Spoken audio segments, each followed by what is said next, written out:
So hello everybody, I am Priyanshu Soni here. दोस्तों, आज के इस वीडियो से हम लोग अपने क्लास 11 के फिजिक्स के सब्जेक्ट को स्टार्ट कर रहे हैं। अब जितने भी चैप्टर हैं उसको हम लोग धीरे धीरे कवर करते जाएंगे, लेकिन उससे पहले क्लास 11 के सिलेबस को कवर करने से पहले कुछ चीज़ें आपको पता होनी चाहिए। जैसे हम लोग को कोई भी क्वेश्चन टैकल करना होगा तो उस टैकल करने के लिए, न्यूमेरिकल सॉल्व करने के लिए हमारे पास कुछ टूल्स होने चाहिए, जैसे मैथमेटिकल टूल्स। तो ये चैप्टर नंबर 0 है। कहने का मतलब चैप्टर नंबर 0 कहने का मतलब है कि चैप्टर फर्स्ट, सेकंड, थर्ड आपको स्टार्ट करना होगा। उससे पहले कुछ चीज़ें आपको पता होनी चाहिए जो हम लोग पीछे पढ़ चुके हैं। हम लोग उसको रिकैप कर रहे होंगे, या फिर कुछ चीज़ें हमारे लिए नई है जिसका जानना हमारे लिए बहुत ज़रूरी है। तो इस वीडियो में हम लोग part wise part mathematical tools को कवर कर रहे हैं। अब हमारा चैप्टर नंबर ये 0 है, 1 भी नहीं है, चैप्टर नंबर 0 है। Chapter number 0। तो चैप्टर नंबर 0 का हेडिंग है मैथमेटिकल टूल्स। अब इसमें हम लोग क्या पढ़ेंगे? इसमें हम लोग quadratic equation, basic differentiation, basic integration, logarithmic function, binomial theorem, मतलब जितने भी बेसिक चीजें हैं जो आगे इस्तेमाल होंगी, पहले उसको जान लेते हैं, तब हम लोग उस चीज को जब चैप्टर पढ़ेंगे तो उसमें इस्तेमाल करेंगे। बात क्लियर हुआ? तो हमारा पहला मैथमेटिकल टूल्स है क्वाड्रेटिक इक्वेशन। हमारा पहला मैथमेटिकल टूल्स है क्वाड्रेटिक इक्वेशन। अब जो बच्चे क्लास 10 को अच्छे से पढ़े हैं, क्लास 10 में बेसिकली मैथ तो कंपलसरी होता है, जो बच्चे क्लास 10 को अच्छे से पढ़े हैं वो इस हेडिंग से, इस टॉपिक से वाकिफ होंगे, ये टॉपिक जानते होंगे, पढ़े होंगे अच्छे से तो जानते होंगे। ठीक है, मैं कंसियोरिटी के साथ कह सकता हूँ वो जानते होंगे, लेकिन फिर भी एक बार इसको डिस्कस कर लेते हैं। अब क्वाड्रेटिक इक्वेशन आगे काम देगा, इसीलिए इसको डिस्कस किया जा रहा है। क्वाड्रेटिक इक्वेशन होता क्या है?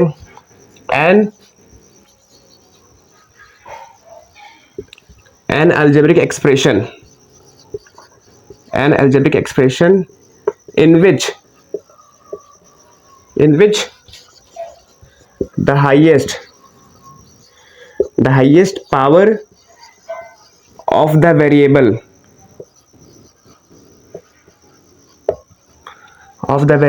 is 2। अब ऐसा अलजेब्रिक एक्सप्रेशन जिसमें वेरिएबल का हाईएस्ट पावर क्या होता है? 2 होता है, उसको क्या बोलते हैं? क्वाड्रेटिक इक्वेशन बोलते हैं। ये जनरल इसकी डेफिनेशन हो गई। अब ये दिखता कैसे है? कोई भी क्वाड्रेटिक इक्वेशन हमेशा इस फॉर्मेट में दिखेगा हमको, ax² + bx + c = 0। ठीक है, तो ये दिखेगा। बात क्लियर हो रहा है कि नहीं? या फिर हम लोग इसको यहाँ पे एक्सप्रेशन लिखे हैं, इसकी जगह इक्वेशन भी लिख सकते हैं, एन अलजेब्रिक इक्वेशन, क्योंकि यहाँ पे =0 लिखा है तो हम लोग यहाँ पे इक्वेशन लिखेंगे, वो सही रहेगा। N algebraic equation in which the highest power of the variable is 2। तो ऐसा अलजेब्रिक एक्सप्रेशन जिसमें वेरिएबल का हाईएस्ट पावर हमेशा क्या रहेगा? 2 रहेगा, उसको क्या बोलते हैं? क्वाड्रेटिक इक्वेशन बोलते हैं। ये तो हमारा एक तरीके से थ्योरी पार्ट हो गया। अब इसके क्वेश्चन कैसे सॉल्व करना है, और सबसे इंपॉर्टेंट चीज इसकी जो फॉर्मूला है, जो क्वाड्रेटिक फॉर्मूला है, वो हर जगह अप्लाई हो जाएगा क्वाड्रेटिक वाले क्वेश्चन में, तो उसको सीखेंगे। और वैसे तुम लोग सीखे होंगे, लेकिन एक बार फिर से इसको रिकैप करेंगे। इसको नोट डाउन करो। तो नोट डाउन कर चुके हो? अब देखो कुछ और चीज जानते हैं, अच्छे समझते हैं कि है क्या क्वाड्रेटिक इक्वेशन।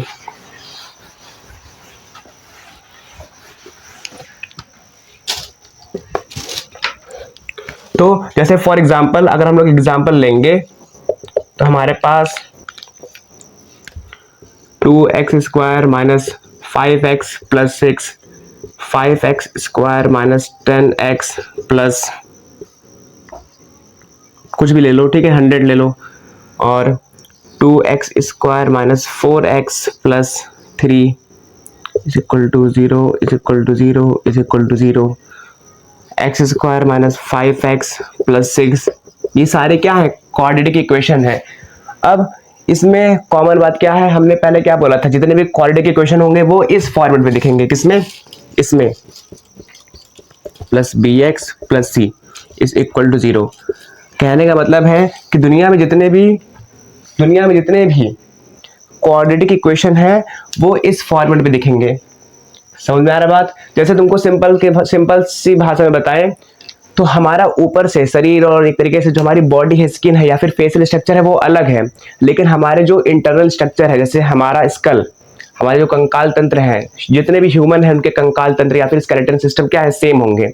तो ये क्या है, ये एक स्केलेटन है और ऊपर से ये सारे उसके अलग अलग फॉर्मेट है। जैसे यहाँ पे ए की वैल्यू क्या है, 2 है, बी की वैल्यू क्या है, -4 है। बात क्लियर हो रहा है कि नहीं?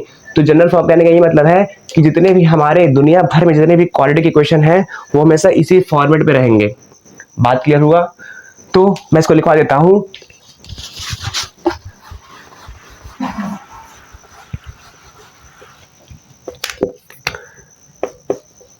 द जनरल फॉर्म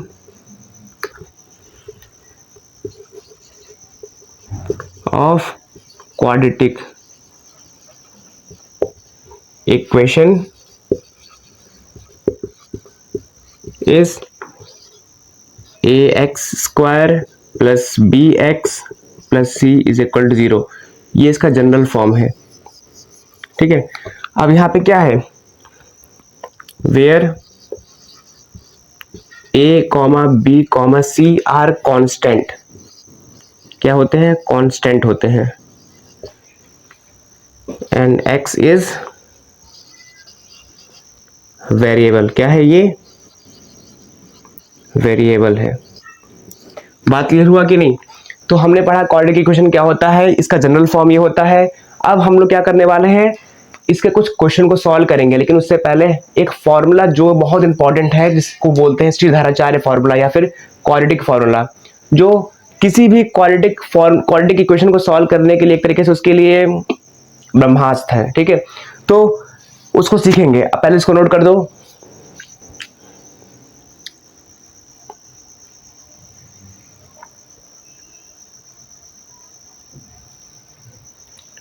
ठीक है, आई होप आप लोगों ने नोट कर लिया होगा। अच्छा, यहाँ पे कंडीशन और ये भी है कि यहाँ पे जो a है, a is not equal to 0।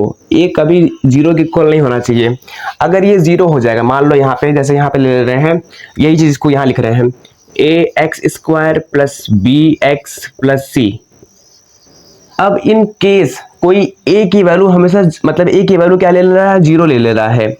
अगर a यहाँ पे 0 रखेंगे तो 0 इंटू 0 मतलब 0 इंटू x², 0 इंटू x², ये पूरा कट के क्या हो जाएगा, 0 हो जाएगा। और हमारा ये क्वाड्रेटिक इक्वेशन अब क्वाड्रेटिक नहीं रह जाएगा, ये क्या बन जाएगा, ये बन जाएगा लीनियर।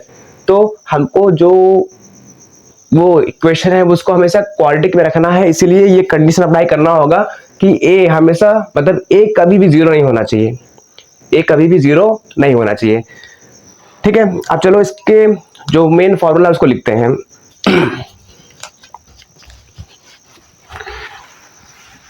तो फॉर्मूला का नाम क्या है, श्रीधराचार्य फॉर्मूला भी बोलते हैं उसको, या फिर मतलब नाम तो बहुत सारे हैं, उसको बोलते हैं श्रीधराचार्य फॉर्मूला बोलते हैं, क्वाड्रेटिक फॉर्मूला भी बोलते हैं। तो हमारा जो फॉर्मूला है, मेन फॉर्मूला, वो है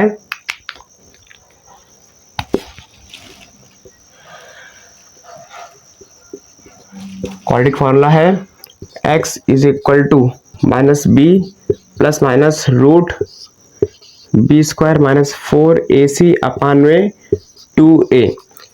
अब ये फॉर्मूला किस चीज के लिए है, हम लोग पढ़ चुके हैं कि हाँ क्वाड्रेटिक इक्वेशन क्या होता है। हम लोग उसके सॉल्यूशंस निकालने के लिए या फिर एक तरीके से उसके रूट्स निकालने के लिए इस फॉर्मूले का इस्तेमाल करेंगे। अब रूट्स क्या होते हैं, रूट्स वो वैल्यू होते हैं या फिर सॉल्यूशन वो वैल्यू होती है जो गिवन इक्वेशन को सेटिस्फाई कर दे, उसको क्या बोलेंगे, उसको क्वाड्रेटिक इक्वेशन का सॉल्यूशन बोलेंगे या फिर रूट्स बोलेंगे। बात समझ में आया?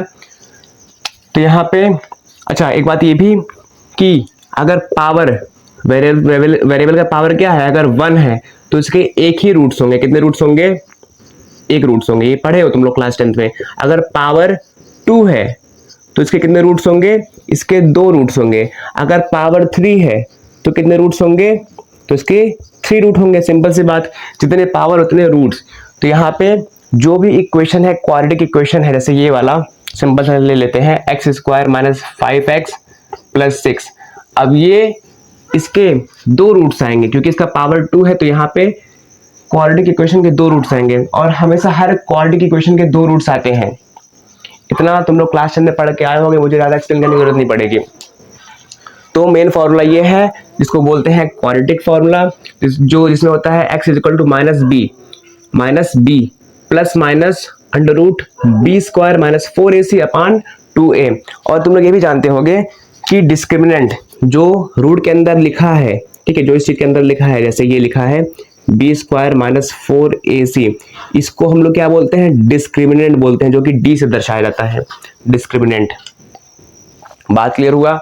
तो इसको नोट डाउन करो। अब बढ़ते हैं अपने क्वेश्चन की ओर। क्वेश्चन को सॉल्व करना हमारा मेन एम होगा, तो क्वेश्चन को पहले सॉल्व करते हैं। इसको नोट कर लो, मैं थोड़ा साइड हो जा रहा हूं।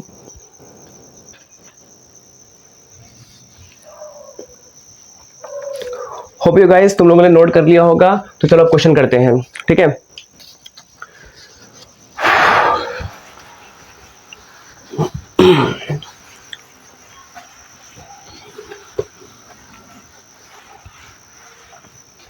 सो हमारा सबसे पहला क्वेश्चन क्या है, अच्छा पहले हम लोग लिख ले रहे हैं फॉर्मूला क्या था, x is equal to minus B plus minus under root B square minus 4ac upon में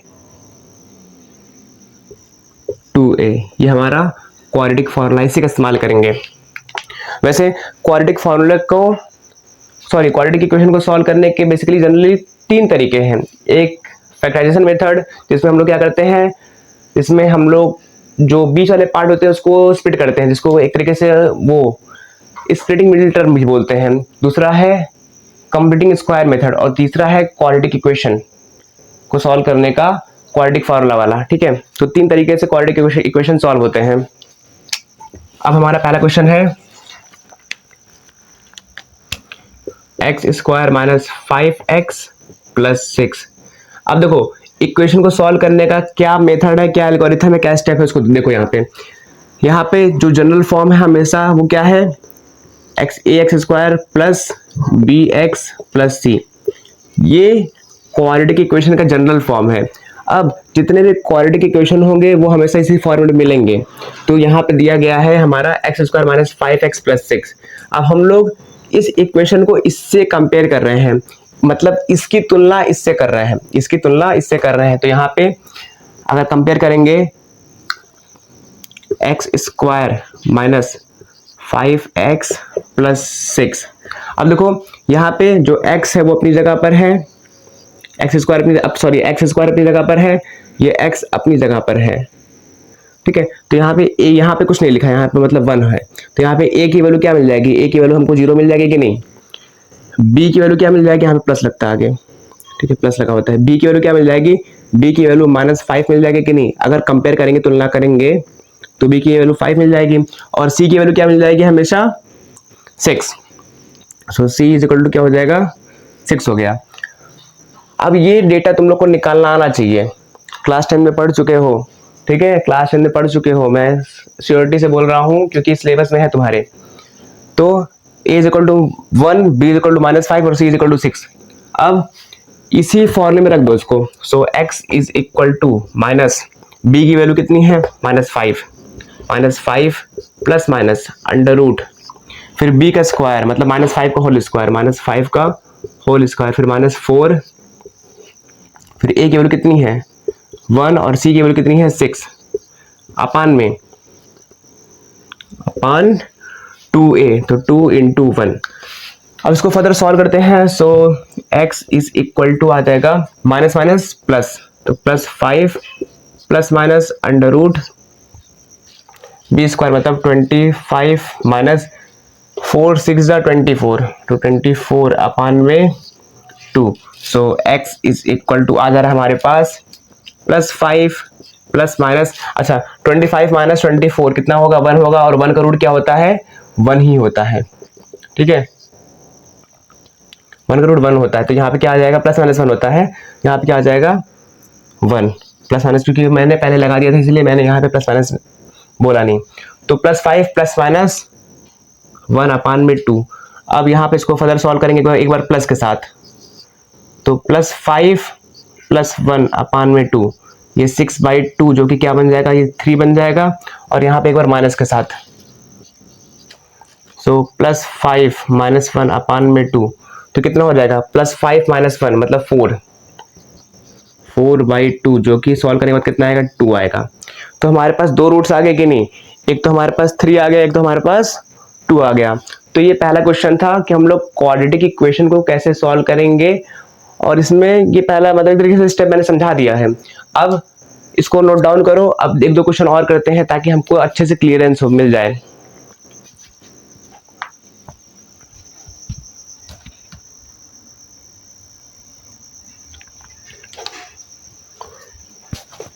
सो आई होप तुम लोगों ने नोट कर लिया होगा। अब बढ़ते हैं अपने क्वेश्चन की ओर और क्वेश्चन को सॉल्व करते हैं ताकि हमको अच्छे से क्लियरेंस मिल जाए कि हाँ इसके क्वेश्चन जब भी आएंगे या फिर कोई भी फिजिक्स का क्वेश्चन आएगा और उसमें क्वाड्रेटिक इक्वेशन बनेगा तो उसके क्वेश्चन को कैसे टैकल करेंगे।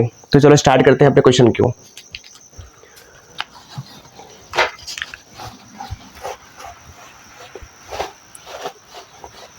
वैसे क्वेश्चन तो बहुत है लेकिन मैं एक दो क्वेश्चन करवा दे रहा हूं ताकि ये वीडियो लंबा ना जाए।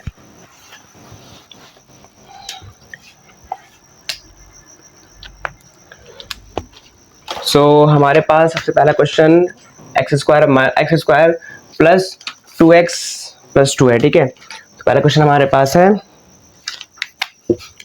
X square plus 2x plus 2। अब ये क्वेश्चन दिया गया है, इसको पहले कंपेयर कर लो किसके साथ, अपने जनरल इक्वेशन जनरल फॉर्म के साथ, जो कि होता है ax square plus bx plus c। यहाँ पे x square plus 2x plus 2 है, तो यहाँ पे a की वैल्यू क्या आ जाएगी, a की वैल्यू 1 आ जाएगी कि नहीं, a का वैल्यू 1 आ गया। b का वैल्यू क्या आ जाएगा 2 आ जाएगा, तो b इज इक्वल टू 2 आ गया, और c का वैल्यू क्या आ जाएगा 2 आ जाएगा। तो ये चीज निकाल लिए। अब फॉर्मूला लगाते हैं। फॉर्मूला क्या था हमारे पास, x is equal to minus B plus minus under root B square minus 4ac upon में 2a। तो इसको लगा दो यहाँ पे, मतलब इसको लगा दो और जो वैल्यू यहाँ निकला है उसको पुट कर दो। So x is equal to minus 2 plus minus under root 2 to 4, 4 minus 4 into 1 into 2 upon में 2 इंटू 1। तो क्या आ जाएगा, x is equal to minus 2 plus minus under root 4 to 8, तो आ जाएगा 4 माइनस 4 टू 8 अपान में 2 इंटू 1, ये आ जाएगा। अब इसको सॉल्व करेंगे तो कितना आ जाएगा -2 प्लस माइनस अंडर रूट -4 अपान 2। अब यहाँ पे एक चीज और जान लो, अगर अंडर रूट के अंदर क्या आता है, अगर अंडर रूट के अंदर माइनस आता है तो हम लोग क्या किए हैं, -1 को हम लोग क्या किए हैं आयोटा बोलते हैं। क्या बोलते हैं, -1 को आई बोलते हैं। सिंपल सी बात है ये करना।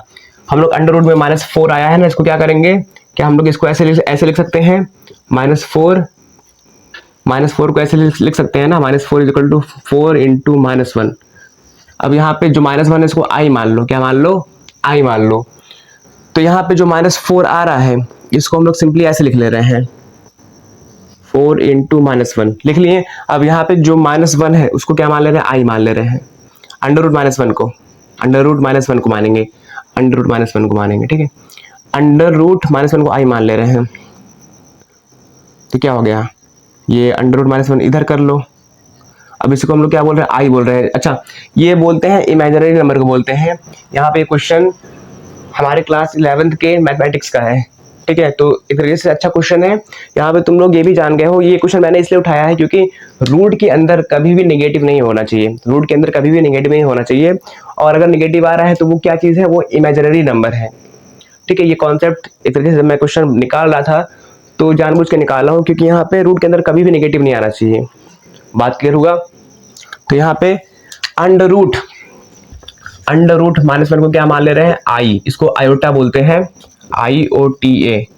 और रूट के अंदर कभी भी नेगेटिव नहीं होता, तो जहां भी अंडर रूट -1 लिखा रहेगा वहां पे क्या लिख देंगे हम लोग, आई लिख देंगे। तो यहाँ पे अंडर रूट -1 इसको लिख देते हैं आई। अब ये कितना आ रहा है, 2 का रूट कितना होता है, 4 होता है। तो इसको सॉल्व कर लेते हैं, ये स्टेप यहाँ से आएगा, ठीक है।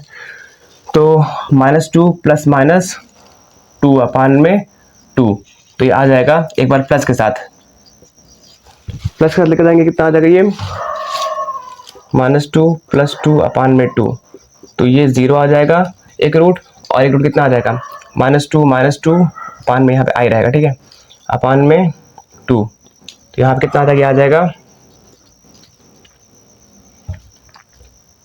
2 1 + i अपान में 2, और 2 से 2 उड़ जाएगा, जो कि आ जाएगा हमारे पास आंसर 1 + i।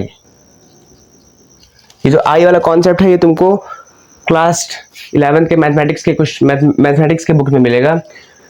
तो आई होप आप लोग को ये वीडियो समझ में आया होगा। ये वीडियो तुम्हारा पढ़ना बहुत ज़रूरी था। अब हम लोग अगले वाले वीडियो में या फिर अगले आने वाले पार्ट में बेसिक इंटीग्रेशन, बेसिक डिफरेंशिएशन और भी जितने भी फंक्शन है, या फिर जैसे लॉगरिथमिक फंक्शन हो गया, या फिर कुछ ऐसे ग्राफ हो गए, ट्रिग्नोमेट्री के कुछ क्वेश्चन हो गए, जो हम लोग सीखेंगे ताकि हम लोग आगे आने वाले फिजिक्स के कॉन्सेप्ट को अच्छे से टैकल कर पाएं। सो मिलते हैं किसी और अच्छी वीडियो में, तब तक के लिए एकदम पढ़ाई करते रहो।